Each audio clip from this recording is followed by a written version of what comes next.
What's up, everybody? Welcome to the POVincent podcast here on the River's Edge Online Radio Network. I'm your host, Vincent Didiano, giving you my point of view on movies. And with me, of course, is my friend and co-host, the Film Fatale, Jay. Hello. All right. We are once again recording this over Zoom because if you didn't catch the last episode, unfortunately, due to financial reasons, we can no longer rent the studio space we had before. So it sucks, but the show continues. So once again, we're on Zoom. Yeah, until we can set up a new little studio somewhere, which I think is probably the better step instead of finding another place. I think we're just gonna get some equipment. I've been able to save up some money, so I should get some half decent stuff. Yeah, but anyway. So, ladies and gentlemen, we are once again at the end of a franchise. We are.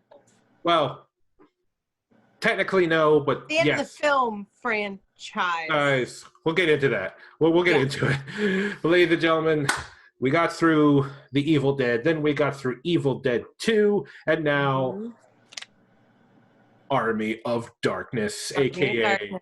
Evil Dead 3.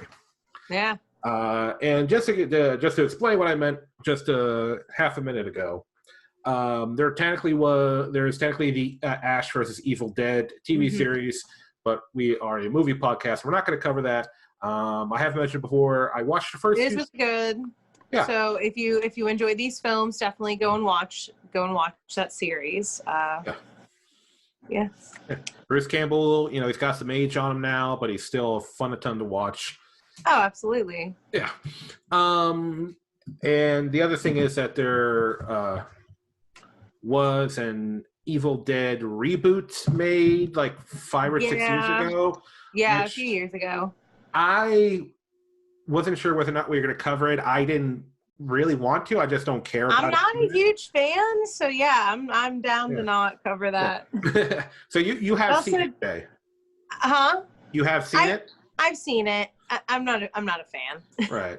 Because it was trying to be a more serious, like scary. Yeah, it wasn't trying to be the campy, goofy. Yeah, this is a campy series. Yes. You can't just take the camp out. It's not the same. Yeah. All right. So Army of Darkness, very much different from the first two movies in just the setting alone. But Army of Darkness, all right. Before we get into the plot synopsis, Jay, can you give me and the people the trivia download? Yeah, so this film was released in 1992. It took over a year to finally be released in cinemas. Bruce Campbell said that he wasted like a year of his life waiting to see it in a movie theater. Oh, wow. So it obviously stars Bruce Campbell once again as Ash Williams. We have Beth Davids, who plays Sheila. Bridget Fonda plays Linda. Very briefly.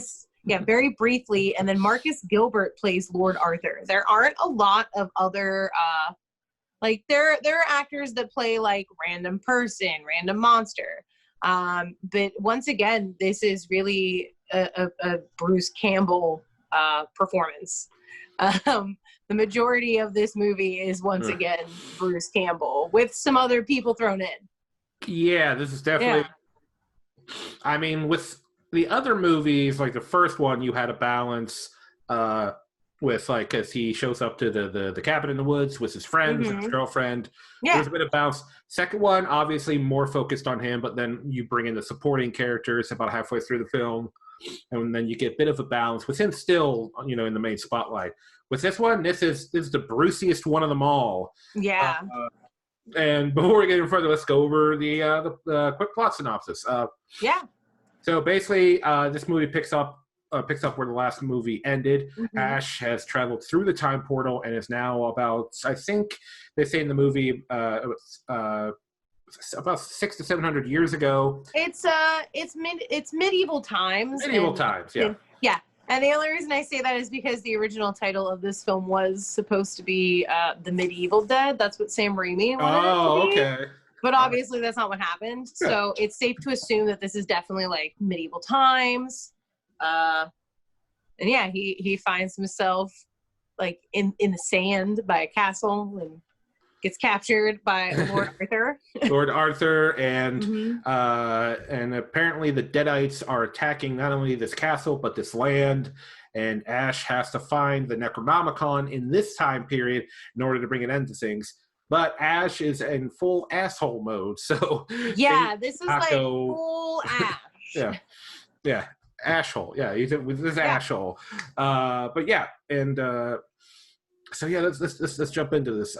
This one, I'm just gonna say it right off the bat: the cartoony factor is bigger. It's more extended, and but the effects are still just great. Like I have so much appreciation for some of the things that they do in this movie.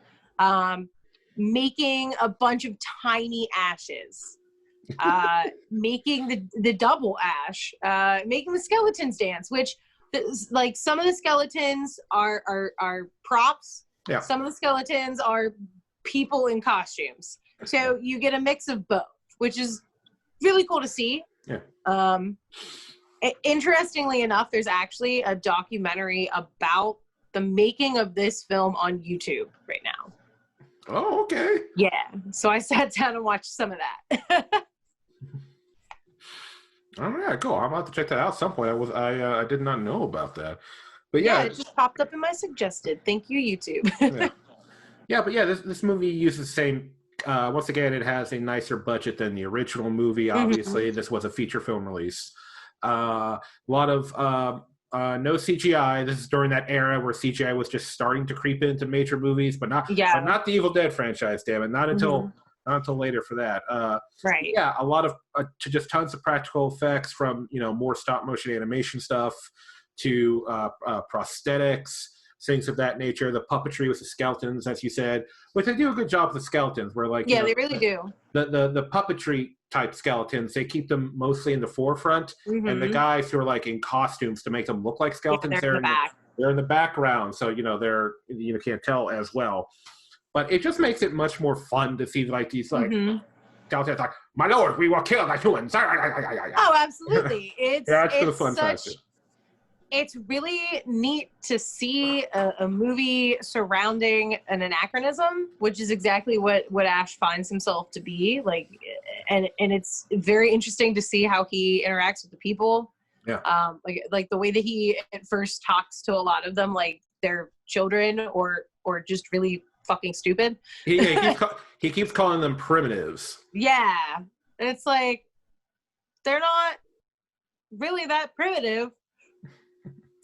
That's the thing why we're calling Ash an ashhole, because he's so mean, and like he does have somewhat of a right, because let's talk about one thing. This is like a continuity error with the last film. At the end of the last film, we do see Ash end up in like this medieval times, right? And then first he has these knights in armor, and they're coming at him because they think, well, this guy's looking at him. He's weird. He must be a Deadite. But then a Deadite comes at them.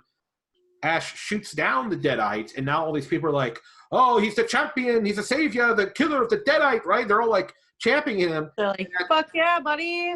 But in the beginning of this film, they retcon that, where he doesn't take anything out, and they just assume, not that he's a Deadite or a monster, they assume he's part of an opposing army led by, oh, bless you. Sorry. He's part of it, that's okay. He's part of an opposing army led by or ruled by a man named Henry the Red, if I'm remembering correctly. Yeah, Henry the Red, and that's who like Lord Arthur and him are not on good terms, clearly. Yeah. Now, is this supposed to be King Arthur? Because if it is, I think the King Arthur legend is supposed to be farther back in time than that, right? I'm not. I couldn't find anything that suggested that this was the King Arthur. It's just a lord named Arthur. Okay, all right. Just wanted to make sure. Maybe naming him Arthur is a nod, but I don't like. There was nothing that confirmed that. All right. But anyway, so like I said, they treat Ash like he's an enemy. They put him in chains in a stockade, and they throw him down into a pit with a couple of Deadites that he has to fight his way out. Thankfully, the castle wizard believes Ash is the chosen one. Right, of course he is.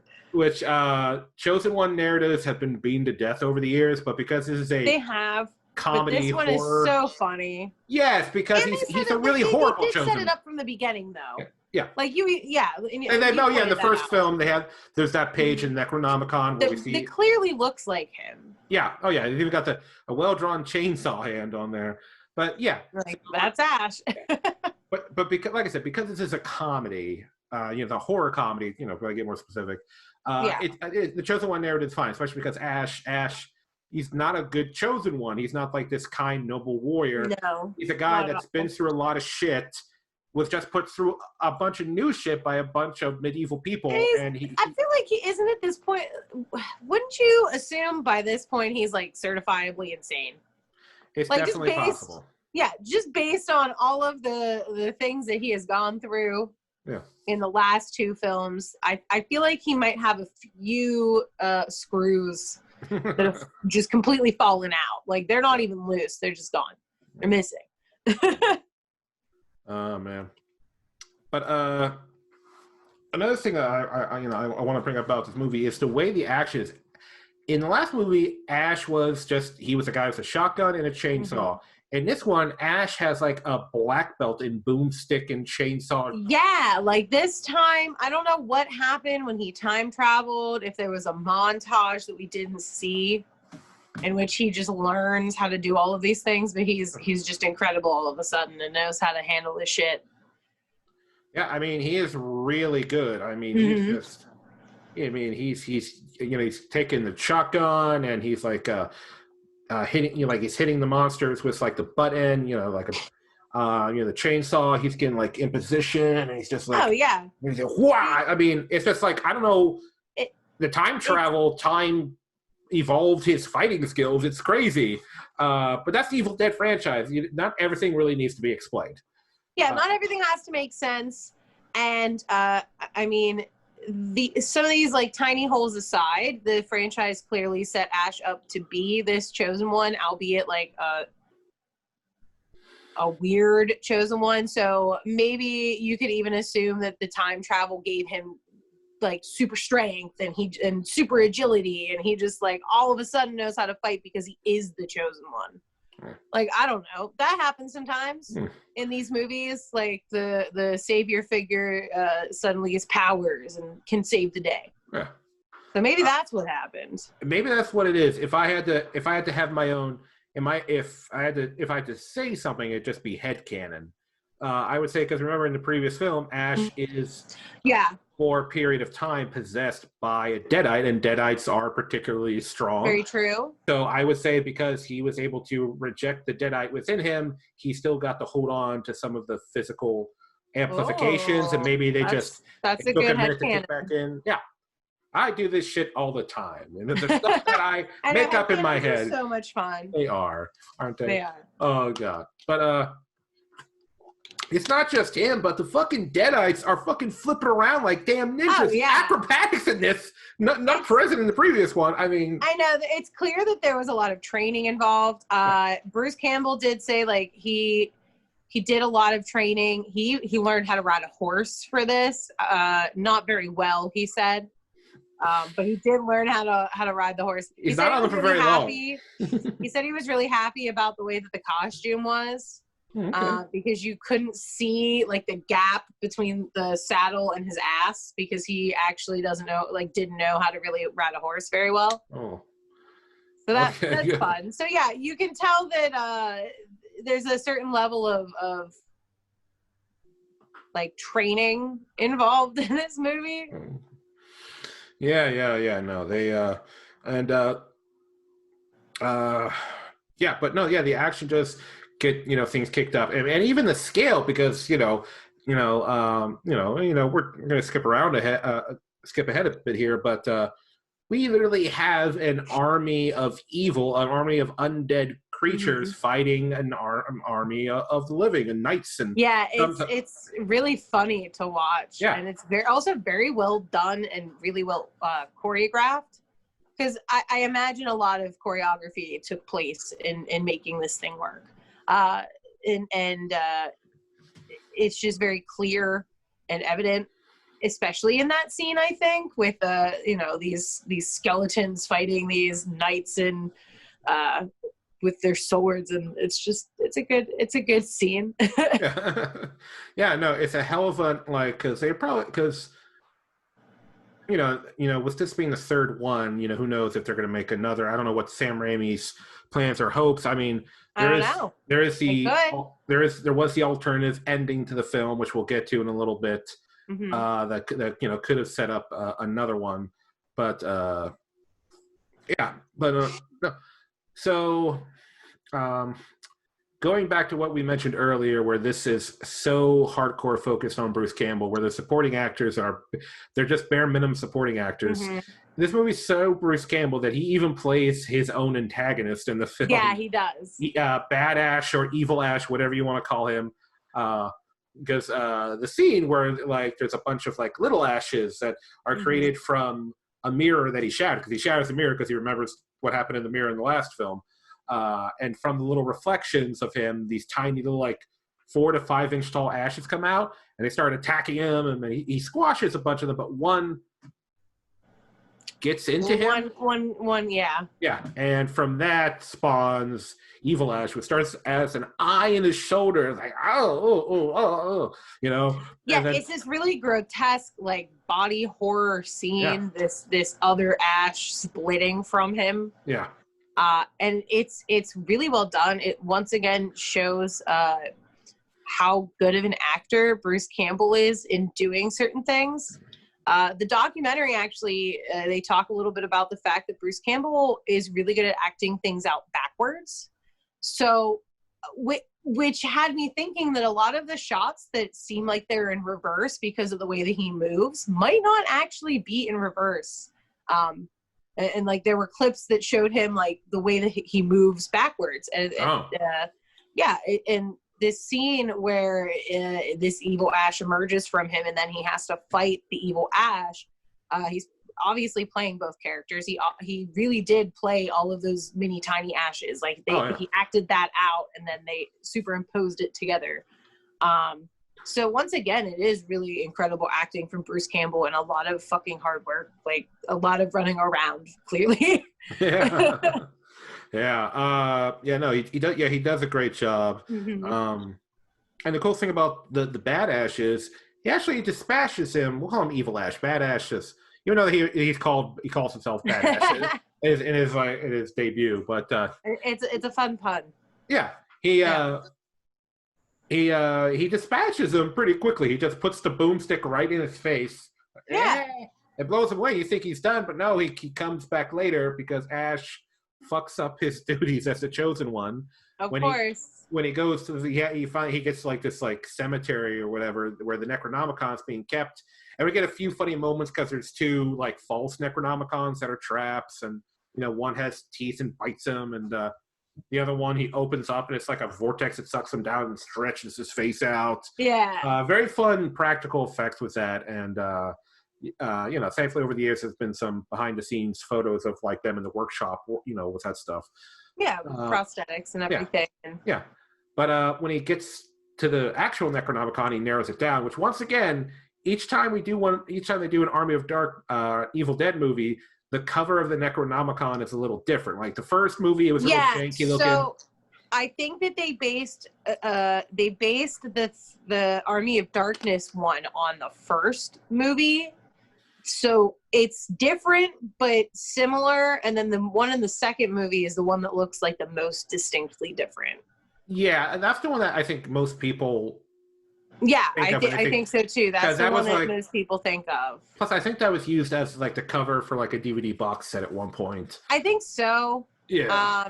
That film was also mentioned in a lot of like magazines at the time, and I feel like that would have been a shot that would have been used because it's just such a like that full shot in the second film of the book is a really good shot.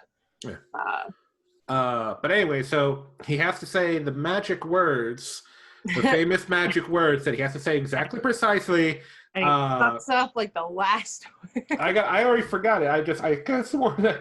Hold on. Do you know it off by heart?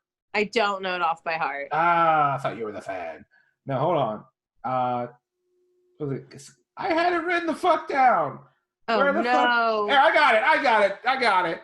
got it. Shut up.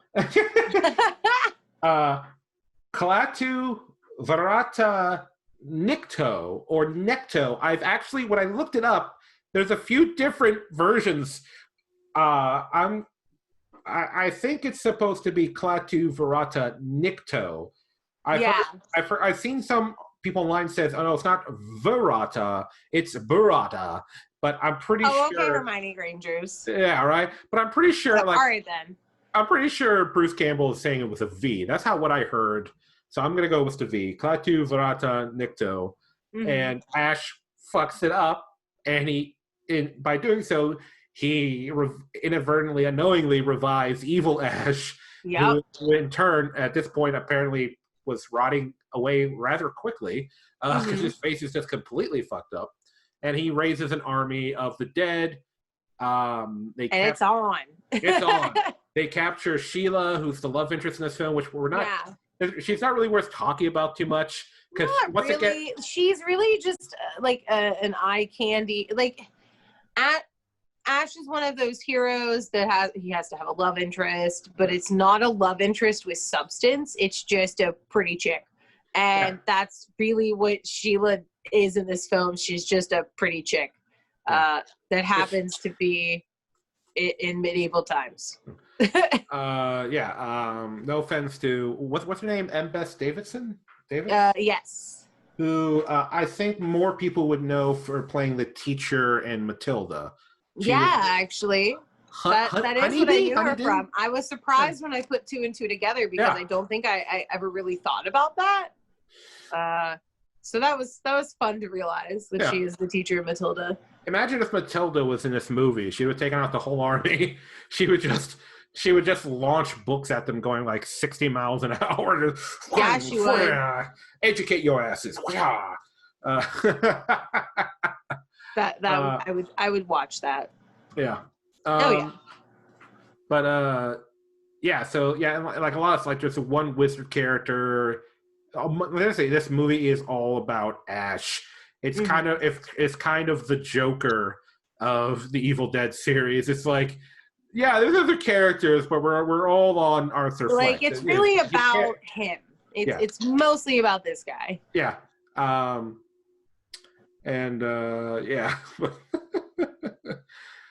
there's lots of fun battling. The final battle sequence at the end of the movie, it's just a ton of fun. Goofy skeletons all over the place. A slew of archers with Ash just happens to have a chemistry book in his trunk of his car. I guess they were college students, so that makes sense that he might have a college book in his car. Yeah. And here's the other thing. There's another continuity here. He had more shotgun shells in the trunk of his car, which why would he? They got the shotgun from the cabin. He got the...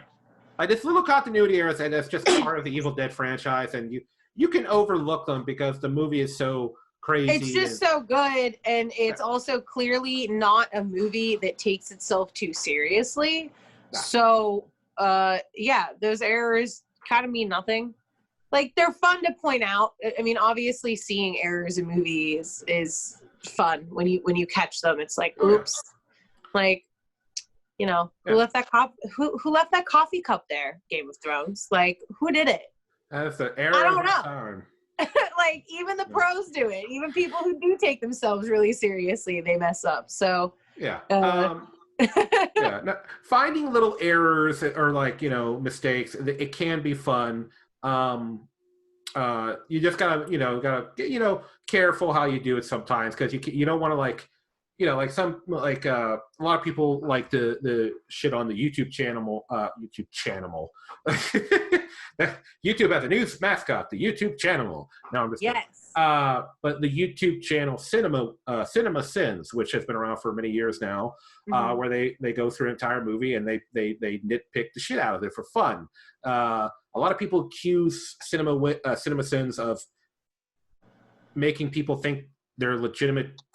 Like their way of doing things is legitimate film criticism, even though I'm pretty sure they've said I know, like that. They've said on multiple occasions, I believe, that we're not film reviewers. but maybe they've made other statements or done things because a lot of I people don't know. hate them. I've always read that they have like they don't consider themselves movie reviewers or critics, and like this is something that a lot of people do for fun. Yeah. And I think that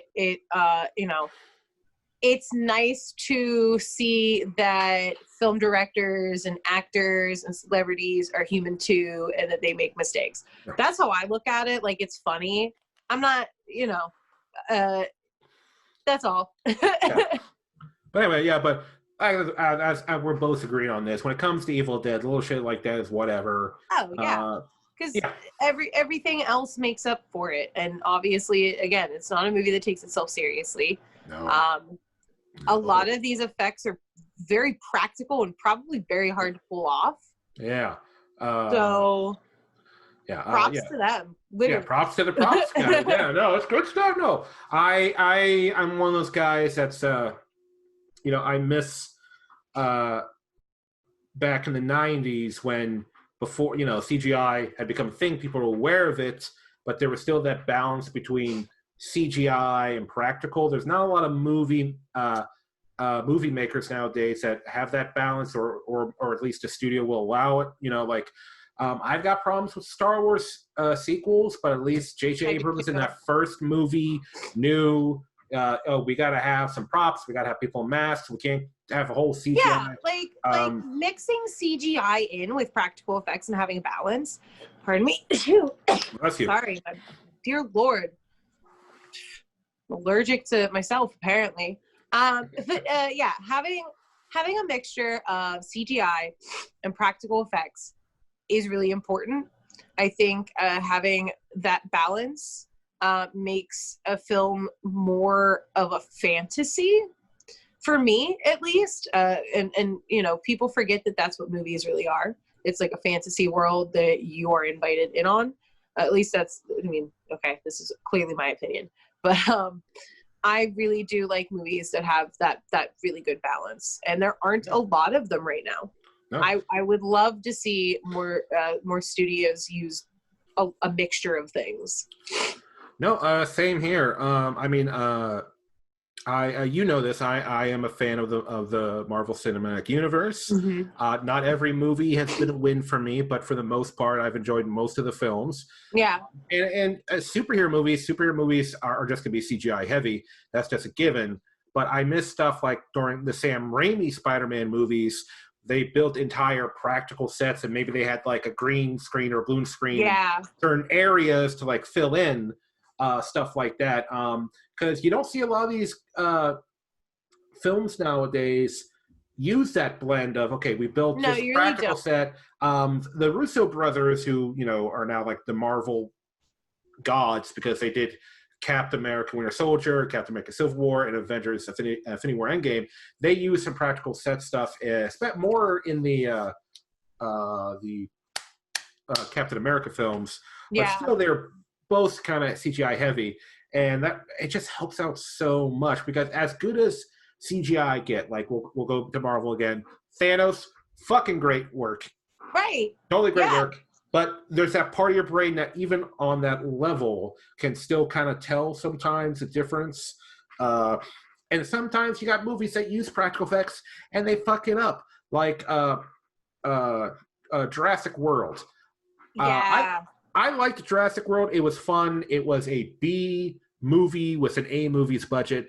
And they did say they used practical effects, but there's only one scene in the movie where you see like an animatronic brontosaurus head, and there's another scene where they had animatronic raptors, but then they CGI'd over it a bit to give the eyes more real. Yeah, it was very clear, like CGI over a puppet. Why would you do that? Model. It's just, and then Jurassic World Fallen Kingdom fucking sucked, but we're not talking about that shit. Anyway. Obviously, a lot of the practical effects in Evil Dead are a little over exaggerated, and that's cool. Obviously this is a franchise that is super campy, so there's a reason for that. And again, props to them, because as a fan of camp, this is exactly what you want to see. This franchise is a cult classic for a reason. It is extremely popular for a reason, and it's I think that there are a lot of like campy movies. I can't think of a lot of like campy series in which every movie is solid except for this one. Like off the top of my head, I genuinely can't. This is about it. So it's definitely like way up there.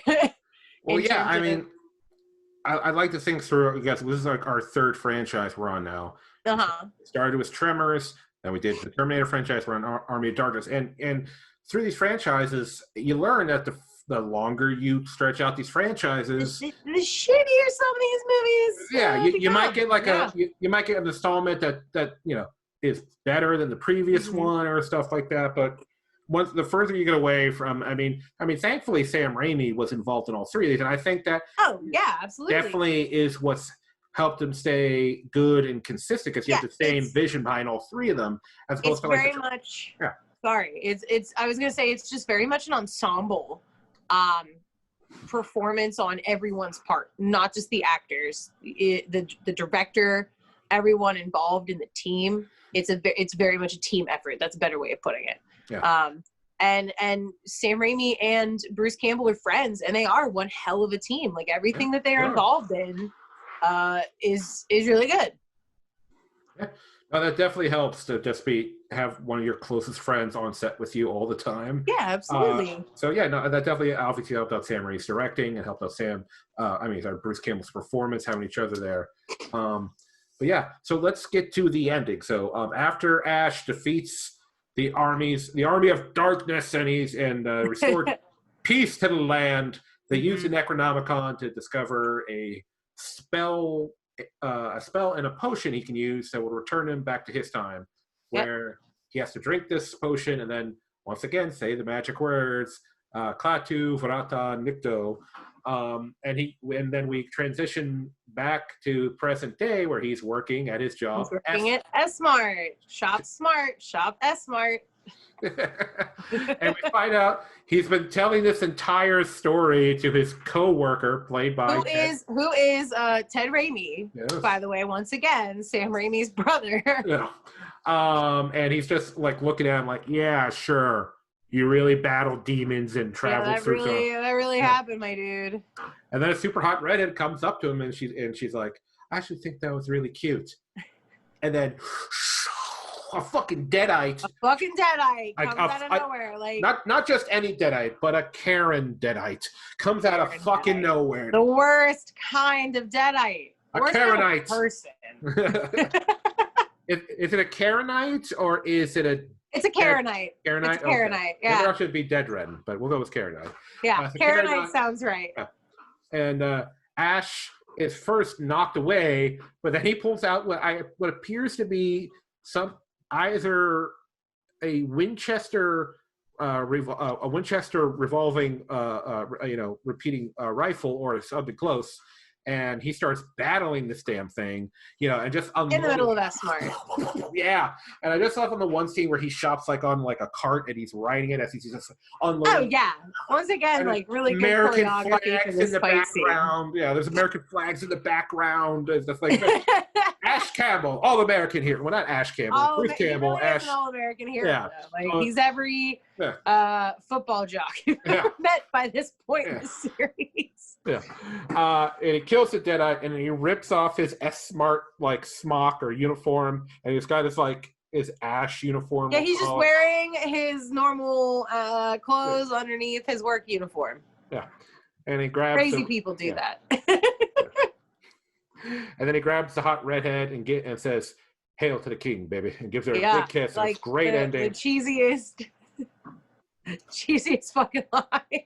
And it fucking works because Bruce Campbell sells it. Oh yeah, he sells it. It's the best. Like everybody, there are lines in this film that everybody knows, and I think that they might be lines that people know that haven't even seen this film. Like, this is my boomstick. Just the connotation, the way that he says groovy. Like I've heard so many people copy this shit my whole life. But yeah, they're really good lines, and that's the best final line for him to have. Yeah. But then there's the alternate ending that they considered but didn't make it, where once again set up potion, gotta say the magic words. But this time instead of it just sending him, just I guess teleporting him back to the future, time traveling him, it actually puts him. The potion will put him in a state of suspended animation. And have you not seen this alternate ending? I have. It's been a really long time since I saw this alternate ending. Yeah, and he like falls asleep. Drops. He has to take drops, but he gives himself the wrong amount of drops. Yeah, I'll let you do it. Go ahead. He wakes up and it's like the apocalypse. Like the world has fucking ended and everything around him has been decimated and he's gone back too far. And essentially no one's around. So he's gone so far that he's like too far, yeah. Yeah, like we can assume he's the only man alive. And that's how far he has sent himself. Yeah. I assume if they had stuck with that ending and a fourth one had been greenlit or whatever, it would have been probably similar to this. Ash finds a group of like just post-apocalyptic people trying to survive in the wasteland. It's like I Am Legend. Yeah. The fourth one's just I Am Legend, and we find out that Ash has been the villain all along. I Am Legend, maybe a little Mad Max thrown in there. Yeah, who knows? I can definitely see some Mad Max. Who doesn't want to see a Deadite on a fucking truck? Like, that would have been fucking cool. That would have been fun. No, I like the way things end. Ash is still a badass. He has a bit of a happy ending. He's got a new girl. Bye, Sheila. Get the fuck out. Bye, Sheila.